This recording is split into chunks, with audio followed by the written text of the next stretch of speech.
الدعوة نور وضاء تجلو ظلمات الحيران، منهج خير الناس جميعا لا يبلى عبر الأزمان. الدعوة نور وضاء تجلو ظلمات الحيران، منهج خير الناس جميعا لا يبلى عبر الأزمان. فالحكمة تكسو دعوتنا والرحمة فيها عنوان، ورسول الله يوجهنا أن نتبع کہ دین اسلام کو سیکھنا یا دین کا علم حاصل کرنا ہمارے لیے انتہائی ضروری ہے. اہم ہے کہ نہیں ہے؟ سب سے زیادہ اہم ہے. اس لیے بعض اہل علم نے کہا انسان کو دین کا علم سیکھنا کھانا پینا حاصل کرنے سے بھی زیادہ ضروری ہے، کیونکہ کھانے کی ضرورت، پانی کی ضرورت انسان کو دن میں کچھ مرتبہ ہوتی ہے. 2-3 مرتبہ کھانے کی ضرورت ہوگی، کچھ 5-6 مرتبہ پانی پینے کی ضرورت ہوگی. لیکن علم کی جو ضرورت ہے انسان کو قدم قدم پر ہے، ہر لمحے ہے، ہر سیکنڈ ہے. اسی لیے دین کا علم انسان کے لیے کھانے پینے سے بھی زیادہ ضروری ہے. اور دوسری چیز یہ ہے کھانا، پانی، ہوا، یہاں تک کہ ہوا اگر یہ بند ہو جائے تو ایسی صورت میں بڑے سے بڑا نقصان کیا ہوگا؟ بڑے سے بڑا نقصان یہ ہوگا کہ انسان اس دنیا سے مر جائے گا، اس کی زندگی ختم ہو جائے گی. لیکن اگر بغیر علم کے رہا تو ایسی صورت میں روح مر جائے گی، آخرت تباہ ہو جائے گی. دنیا سے آپ چلے گئے یہ خسارہ ہے، لیکن یہ خسارہ آخرت کے خسارے کے بنسبت اگر سوچیں گے تو بہت کم اور بہت تھوڑا ہے. تو میرے محترم بھائیو، جب دین اسلام کی تعلیمات حاصل کرنے کی اتنی اہمیت ہے اور اس کی ہماری زندگی کے اندر اتنی بڑی ضرورت ہے، تو اب سوچنے کی بات یہ ہے کہ ہماری زندگی میں ہر شخص اپنے آپ سے پوچھے کہ میں اپنی زندگی میں اس دین کی ان تعلیمات کو حاصل کرنے کے لیے کتنا وقت دیتا ہوں. ہر شخص اپنے آپ سے پوچھے.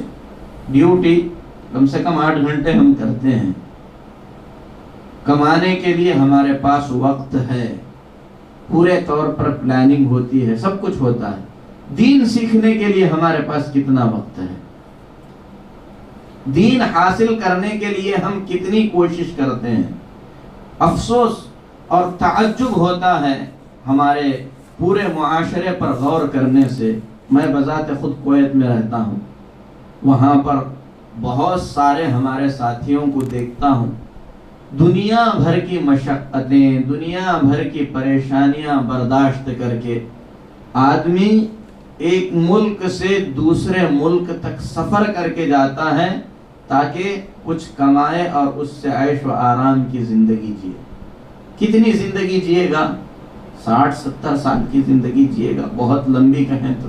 جبکہ اس زندگی کا کوئی بھروسہ بھی نہیں ہے، ہو سکتا ہے کل ہی وہ زندگی ختم ہو جائے. اس ایسی موہوم زندگی کے لیے جس کا کوئی یقین نہیں ہے، جس کا کوئی بھروسہ نہیں ہے، انسان اپنے ماں باپ کو چھوڑتا ہے، بھائی بہنوں کو چھوڑتا ہے، سفر کی پریشانیاں برداشت کرتا ہے، وہاں پر کفیل سے جو پریشانیاں ہوتی ہیں وہ برداشت کرتا ہے، اور یہاں پر جو لوگ کرتے ہیں دنیا بھر کی تکلیفیں جھیلتے ہیں. ایسی زندگی کے لیے جس زندگی کا کوئی بھروسہ نہیں ہے، کل ختم ہو سکتی ہے، آج ختم ہو سکتی ہے. لیکن وہ زندگی جس زندگی کا یقین دلایا گیا اور یہ کہا گیا کہ ہمیشہ رہنے والی زندگی ہے، اس زندگی سے انسان اتنا غافل ہے کہ اس کی حقیقت کو سمجھنے کے لیے، اللہ کی رضامندی کو جاننے کے لیے اس کے پاس تھوڑا سا وقت بھی نہیں ہے. بہت ہی زیادہ جو ہے یہ المیہ ہے، خطرناک بات ہے. ہم کیوں غافل ہیں؟ دین سے اتنے غافل ہو کر ہم زندگی کیوں گزار رہے ہیں، جبکہ اللہ کا فرمان ہے وَالْآخِرَةُ خَيْرٌ وَأَبْقَىٰ، آخرت بہتر ہے اور باقی رہنے والی ہے۔ دیکھیے سوچنے والوں کے انداز الگ ہوتے ہیں۔ ائمہ سلف، ان کی زندگی میں ہم اگر دیکھیں گے تو وہ دنیا کو کس طریقے سے سمجھتے تھے اور آخرت کو کیا مقام دیتے تھے، اس آیت کی روشنی میں بعض اہل علم کا کہنا ہے کہ اگر یہ دنیا سونے کی بنی ہوئی ہوتی اور آخرت مٹی کی ہوتی، پھر اس کے بعد یہ کہا جاتا کہ یہ سونے کی بنی ہوئی دنیا تباہ ہونے والی ہے، مٹی کی بنی ہوئی آخرت ہمیشہ باقی رہنے والی ہے، تو عقل مند کیا کرتا؟ مٹی کی ہمیشہ رہنے والی چیز کو قبول کر لیتا اور سونے کی ختم ہونے والی چیز کو چھوڑ دیتا۔ جبکہ معاملہ بالکل برعکس ہے، یہ دنیا مٹی کی بنی ہوئی ہے اور آخرت سونے سے بھی زیادہ قیمتی بنی ہوئی ہے، اور انسان اتنا غافل ہے کہ سونے سے بنی ہوئی ہمیشہ رہنے والی چیز کو تباہ کر کے مٹی سی بنی ہوئی فانی چیز کو حاصل کرنے کے پیچھے دوڑ رہا ہے۔ تو میرے محترم بھائیوں، سب کو آخرت پر ایمان ہے، لیکن اس ایمان کو تازہ کرتے رہنے کی ضرورت ہے۔ اللہ پر ایمان ہے، اسے تازہ کرتے رہنے کی ضرورت ہے، اور یہ ساری چیزیں اسی وقت ممکن ہو سکتی ہیں جب آدمی دین اسلام سے جڑا رہے۔ الحمدللہ بہترین مرکز ہے، آپ لوگ ترتیب دے کر جو لوگ یہاں اس مرکز پہ قائم ہیں، آپ لوگ جو ہے طلب کر سکتے ہیں کہ جو ہمارے بڑے بڑے علماء ہیں ان علماء کی کتابیں یہاں پر ترتیب کے ساتھ پڑھائی جائیں۔ الدروس المہمہ لعامۃ الامہ، شیخ عبدالعزیز بن عبداللہ بن باز رحمۃ اللہ علیہ کی کتاب ہے، جس میں انہوں نے عام مسلمانوں کے لیے جو ضروری سبق ہیں وہ سبق انہوں نے بیان کیے ہیں۔ اس کی ضرورت سب کے لیے ہے۔ اس میں الحمدللہ اللہ تبارک و تعالی، اللہ تعالیٰ کا تعارف، قرآن مجید کی کچھ صورتیں، پھر اس کے بعد جو ہے توحید کیا ہے، اسی طریقے سے نبی پاک صلی اللہ علیہ وسلم پر رسالت، آپ کے رسالت پر ایمان کے کیا تقاضے ہیں، پھر نماز کا طریقہ کیا ہے، اس طریقے سے جو ہے بہت سارے مسائل جو ہماری زندگی میں حقیقت میں کام آنے والے ہیں وہ انہوں نے بیان کیے ہیں۔ ایک چیز ہمیں یاد رکھنا ہے کہ علم حاصل کرنا، شریعت کا ضروری علم حاصل کرنا ہر مسلمان پر فرض ہے۔ ہر مسلمان پر توحید کے مسائل کو سیکھنا واجب اور ضروری ہے۔ وہ یہ نہیں کہہ سکتا کہ مجھے وقت نہیں ملا، میں نہیں سیکھ سکا، ضروری ہے ہر مسلمان پر کہ وہ مسائل جو آپ کی زندگی میں کام آنے والے ہیں وہ سیکھنا آپ کے لیے ضروری ہے۔ اگر حج آپ پر فرض ہو گیا ہے، آپ حج کے لیے جانا چاہتے ہیں تو حج کے ضروری مسائل کا سیکھنا آپ کے لیے ضروری ہے۔ جب آپ شادی بیاہ کر رہے ہیں تو اس کے بعد اس سے متعلق جو مسائل ہیں وہ جاننا ضروری ہے۔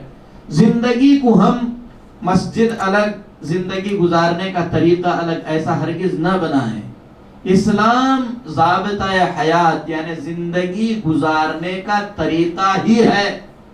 گھر میں بھی ہمارے دین کی تعلیم ہونی چاہیے، مسجد میں بھی دین کی تعلیم ہونا چاہیے۔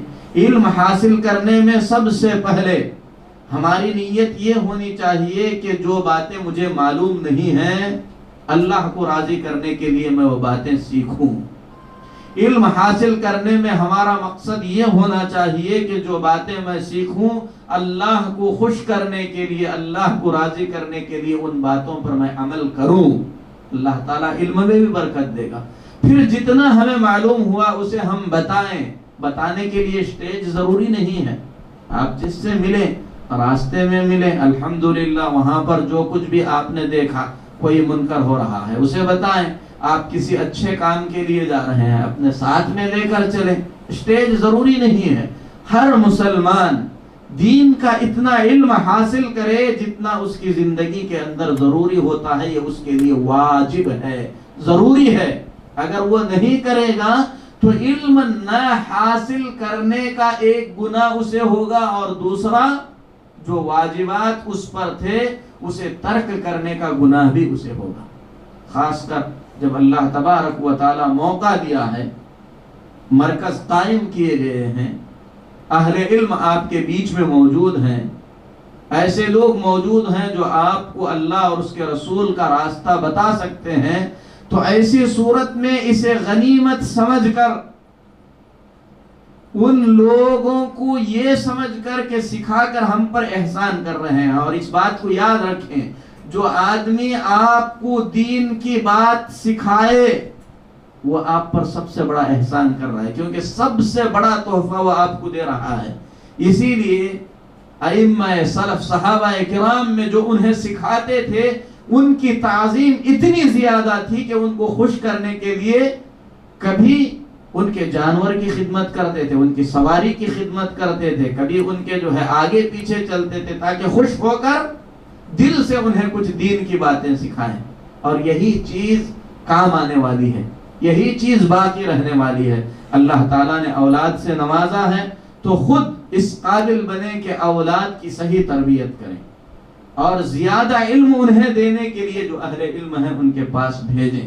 میرے محترم بھائیوں، دین سیکھنے، دین سکھانے کی ضرورت سب سے زیادہ ہے، اور آج معاشرے کے اندر ہمارے درمیان جو اختلافات ہیں، خصوصاً ہماری جماعت میں کئی جماعتیں نکل رہی، یہ جو اختلافات ہو رہے ہیں یا دوسروں سے ہمارے جو اختلافات ہیں، اس کی بڑی وجہ یہ ہے کہ ہم لوگوں کے پاس ہمارے عقیدے کو لے کر، ہمارے صحیح منہج کو لے کر کوئی بنیاد نہیں بنی ہوئی ہے۔ اسی لیے ضروری ہے کہ جو بڑے اہل علم ہیں، محمد بن عبد الوہاب رحمۃ اللہ علیہ ہیں، اسی طریقے سے شیخ عبدالعزیز بن عبداللہ بن باز رحمۃ اللہ علیہ، شیخ صالح الفوزان رحمۃ اللہ رحمہ اللہ، اللہ ان کی حفاظت کرے، اور بہت سارے علماء ہیں سعودی سے بھی، ہندوستان میں بھی، اور الحمدللہ آپ لوگ اگر مرتب انداز میں دعوت دیں گے تو یہاں پر جو اچھے اچھے مشائخ ہیں، شیخ عبدالعظیم مدنی ہیں، شیخ آر کے نور ہیں، اسی طریقے سے شیخ عبدالحسیب مدنی ہیں، عبدالوکیل مدنی ہیں، اور آپ کے بیچ خود عبداللطیف مدنی ہیں، شیخ پرویز ہیں، آپ کو یہ دین کی باتیں سکھا سکتے ہیں۔ اس میں جس طریقے سے مشائخ کی اپنی محنت ہوتی ہے، ضروری ہے کہ عوام الناس بھی اپنا حصہ، بہت بڑا حصہ ڈالیں، وہ لوگ خود رغبت ظاہر کریں، وہ لوگ خود خواہش کریں کہ ہم کو یہ کتاب پڑھنی ہے، ہم کو یہ مسائل سیکھنے ہیں، اس سلسلے میں ہم باقاعدہ اتنا وقت دیں گے، آپ ہمیں جو ہے وقت دیں، ہمیں آپ سکھائیں۔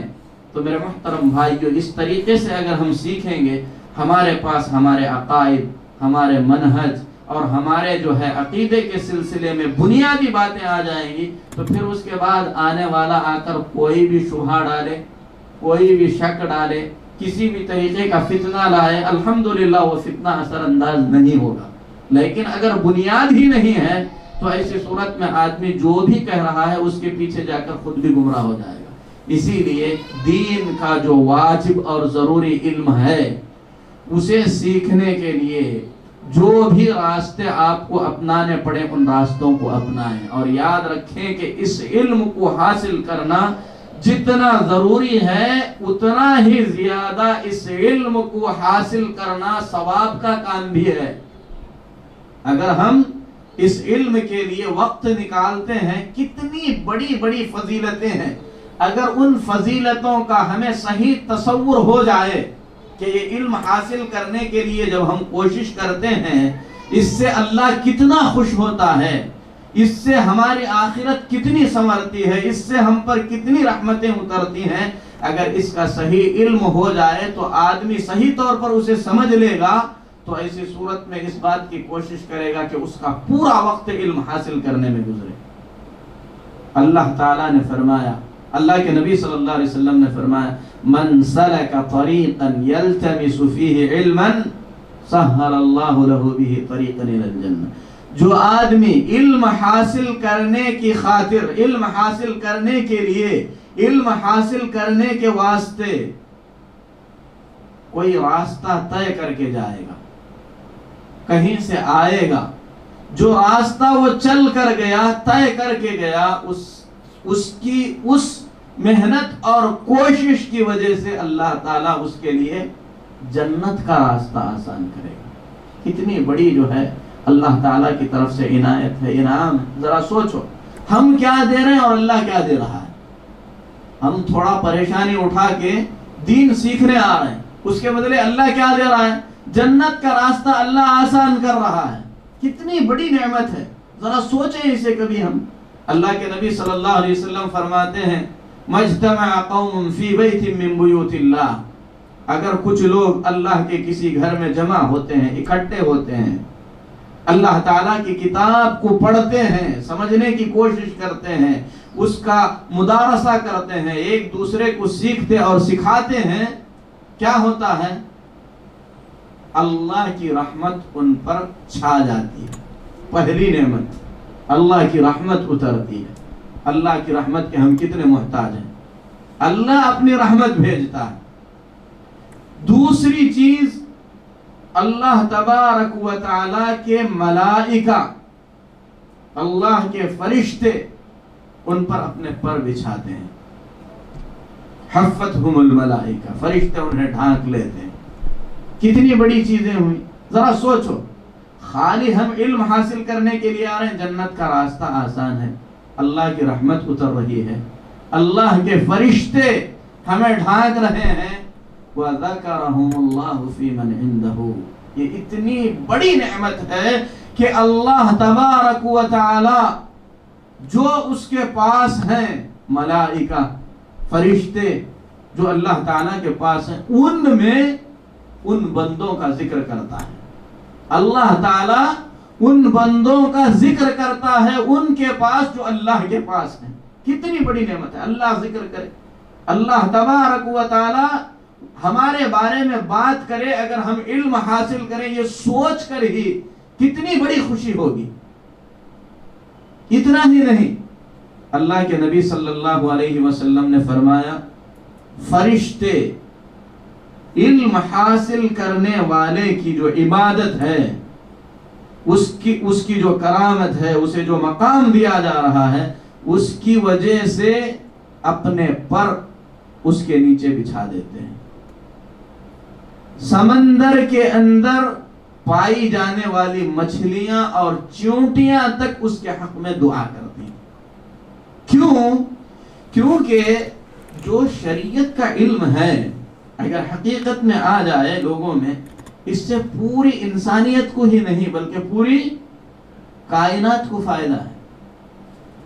چیونٹی کو بھی اگر حقیقت میں اسلام کی تعلیمات سکھائی جائے گی اس کو بھی فائدہ پہنچتا ہے، کیونکہ بغیر سبب کے اسے مارنے سے اسلام میں روکا گیا ہے، بغیر سبب کے جانوروں کو مارنے سے روکا گیا ہے، ذبح کرنے کا صحیح طریقہ بتایا گیا ہے، کسی پر ظلم نہیں ہوگا۔ تو اسی لیے سب کے سب طالب علم جو کچھ کر رہا ہے اس سے خوش ہو کر کوئی مغفرت کی دعا کر رہا ہے، کوئی اپنے پر بچھا رہا ہے۔ کتنا بڑا مقام ہے، کتنا بڑا مرتبہ ہے، لیکن یہ ایمان کی بات ہے۔ اگر آدمی کو حقیقت میں ایمان آئے گا تو ایسے موقع کی تلاش میں رہے گا، کب موقع ملے گا، پھر کب اتنی بڑی فضیلت حاصل کرنے کے لیے میں جو ہے نکل پڑوں۔ علم حاصل کرنا بذات خود اگر آدمی کی نیت صحیح ہو عظیم ترین عبادت ہے۔ امام احمد بن حنبل رحمت اللہ علیہ فرماتے ہیں علم حاصل کرنے کے سلسلے میں اگر آدمی کی نیت درست ہو جائے تو یہ نوافل میں سب سے بہترین عبادت ہے۔ اور مزید ویڈیوز کو دیکھنے کے لیے آپ ہمارے YouTube چینل کو سبسکرائب کریں۔ فجزاکم اللہ خیرا۔